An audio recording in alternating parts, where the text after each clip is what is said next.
दोस्तों, अगर एक ब्लैक होल आपको निगल लेता है तो उसके बाद आप कहां पहुंचोगे?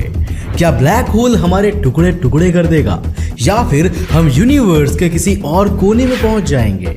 सोचा है कभी? अगर नहीं तो वीडियो को बिल्कुल एंड तक जरूर देखना, क्योंकि आज मैं आपको ब्लैक होल के अंदर ले जाना। दोस्तों, इमेजिन कीजिए कि आप एक ब्लैक होल में गिर जाते हो। कहने का मतलब यह है कि ब्लैक होल आपको अपनी ग्रेविटी से अपने अंदर खींच लेता है। तो इसके बाद आपका क्या होगा?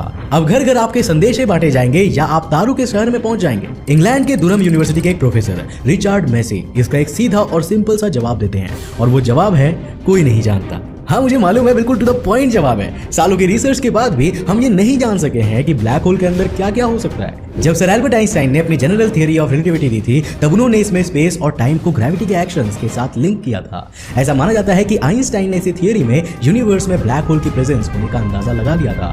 आज हम जानते हैं कि जब एक मैसिव स्टार की डेथ होती है तो उसके बचे हुए कोर में ग्रेविटेशनल कोलैप्स होने लगता है और उसका पूरा मास एक सिंगल पॉइंट में सिमटने लगता है। इस सिंगल पॉइंट को सिंगुलैरिटी कहते हैं और यह असल में किसी ब्लैक होल की सुपर डेंस कोर होती है। जर्मनी के फेमस एस्ट्रोनॉमर कार्ल श्वार्ज़चाइल्ड ने हमें इवेंट होराइजन के कॉन्सेप्ट के बारे में बताया था। इसे हम the point of no escape भी कहते हैं, यानी कि अगर आप ब्लैक होल के इवेंट होराइजन को क्रॉस कर जाते हैं तो आप कभी भी वापस नहीं लौट पाएंगे। ब्लैक होल के टाइडल फोर्सेस आपकी बॉडी के एक एक एटम को अलग करके उसे नूडल की तरह लंबी रस्सी में बदल देगी और एट लास्ट आप ब्लैक होल की सिंगुलैरिटी में दफन हो जाएंगे। इसे हम स्पैगेटिफिकेशन कहते हैं। दुनिया के ज्यादातर वैज्ञानिक इन्हीं कॉन्सेप्ट्स पर विश्वास करते हैं और वो तो यही मानते हैं कि भाई एक बार इवेंट होराइजन क्रॉस मतलब खत्म, bye bye, tata, good bye, गया। उनके अनुसार एक बार ब्लैक होल में गिरने के बाद बाहर आना साई-फाई मूवीज की स्टोरी से ज्यादा कुछ नहीं है। हालांकि कई वैज्ञानिक मानते हैं कि ब्लैक होल्स दूसरी गैलेक्सीज या फिर किसी दूसरी ही यूनिवर्स तक जाने का रास्ता हो सकता है। साल 1935 में सर एल्बर्ट आइंस्टाइन ने नाथन रोजन नाम के एक इजरायली फिजिसिस्ट के साथ मिलकर आइंस्टाइन रोजन ब्रिज का कॉन्सेप्ट दिया था। ये एक ऐसा थियोरेटिकल ब्रिज था जो स्पेस टाइम में दो अलग अलग पॉइंट्स को जोड़ता है। आज हम इसे वर्म होल के नाम से जानते हैं। तो क्या ब्लैक होल्स असल में वर्म होल्स हो सकते हैं जो हमें यूनिवर्स की किसी और कोने तक ले जाते हो? एक अमेरिकन थियोरेटिकल फिजिसिस्ट किप थॉर्न कहते हैं कि अगर ऐसा है भी तो इंसानों का इसके थ्रू फिजिकली ट्रैवल करना पॉसिबल नहीं हो सकता है। आपको बता दूं कि किप थॉर्न वो इंसान है जिन्होंने अपनी लाइफ का बहुत ज्यादा समय कार्ल सैगन, स्टीफन हॉकिंग और रिचर्ड फेनमैन जैसे महान वैज्ञानिकों के साथ बिताया था। वो हॉलीवुड की फेमस मूवी इंटरस्टेलर की प्रोडक्शन टीम में एज एन एक्सपर्ट एडवाइजर भी शामिल थे। किप थॉर्न अपनी book the science of Interstellar में बताते हैं कि यूनिवर्स में फिलहाल तक ऐसा कोई भी ऑब्जेक्ट नहीं खोजा गया है जो इवॉल्व होकर वर्म होल बन सके। कहने का मतलब यह है कि वर्म होल जैसी बातें सिर्फ साइंस फिक्शन का हिस्सा है और ऐसा कुछ असल में हो ही नहीं सकता। अब यार ठीक भी है ना, कोई कैसे पता लगा सकता है कि इवेंट होराइजन के उस तरफ क्या है? अब जो चीज लाइट को बाहर नहीं निकलने दे रही वो हमें तो क्या ही छोड़ने वाली है, और आप सबूत लाओगे तो कहां से? क्योंकि आपका कैमरा तो लाइट रेज ही कैप्चर करता है ना, और वो तो वैसे भी ब्लैक होल नहीं छोड़ने वाला। यहाँ मैं आपको साइंस का एक और शानदार कॉन्सेप्ट याद दिलाना चाहूंगा जो है टाइम डायलेशन। इसके बारे में एक डिटेल वीडियो में पहले ही बना चुका हूँ। अगर आपने उसे नहीं देखा है तो वीडियो आपको ऊपर आई के बटन पर मिल जाएगा। अब इस वीडियो को देखने के बाद डायरेक्ट उस पर स्विच हो जाना, बहुत मस्त वीडियो है। हाँ, तो टाइम डायलेशन के कॉन्सेप्ट में ये बताया गया है कि जिस ऑब्जेक्ट की ग्रेविटी जितनी ज्यादा होती है एक ऑब्जर्वर के लिए उसके अराउंड टाइम उतना ही ज्यादा स्लो हो जाता है। मान लीजिए कि आपका एक दोस्त ब्लैक होल के इवेंट होराइजन को पार करने वाला है। ब्लैक होल को दूर से ऑब्जर्व करने पर आपको आपका दोस्त धीरे धीरे इवेंट होराइजन की ओर बढ़ता हुआ दिखाई दे रहा होगा। फिर वो इवेंट होराइजन में एंटर करेगा और बहुत ही स्लोली आपकी नजरों से ओझल हो जाएगा, लेकिन असल में वो कब का ब्लैक होल में एंटर हो चुका होगा। दोस्तों, साल 1964 में रशिया के एक महान कॉस्मोलॉजिस्ट इगोर नोविकोव ने हमें व्हाइट होल्स के बारे में बताया था। उनके अनुसार व्हाइट होल्स ब्लैक होल्स के ठीक ऑपोजिट होते हैं। ब्लैक होल्स अपने अराउंड स्थित हर चीज को निगल जाती है और बाहर कुछ भी नहीं निकालते, तो वहीं दूसरी ओर व्हाइट होल्स अपने अंदर से मैटर को सिर्फ बाहर ही निकालती रहती है और कुछ भी नहीं निकलती। हालांकि फिलहाल तक यूनिवर्स में हमें कोई भी व्हाइट होल नहीं मिला है। साल 1974 में सर स्टीफन हॉकिंग ने ब्लैक होल से निकलने वाली हॉकिंग रेडिएशन के बारे में बताया था। अब क्योंकि एक ब्लैक होल लगातार ही रेडिएशन को रिलीज कर रहा है तो वो हमेशा के लिए तो एग्जिस्ट नहीं कर सकता, राइट?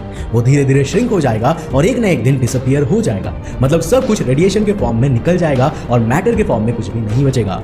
तो फिर यहां सवाल उठता है कि सारी इंफॉर्मेशन जो ब्लैक होल के अंदर गई थी वो कहां गई?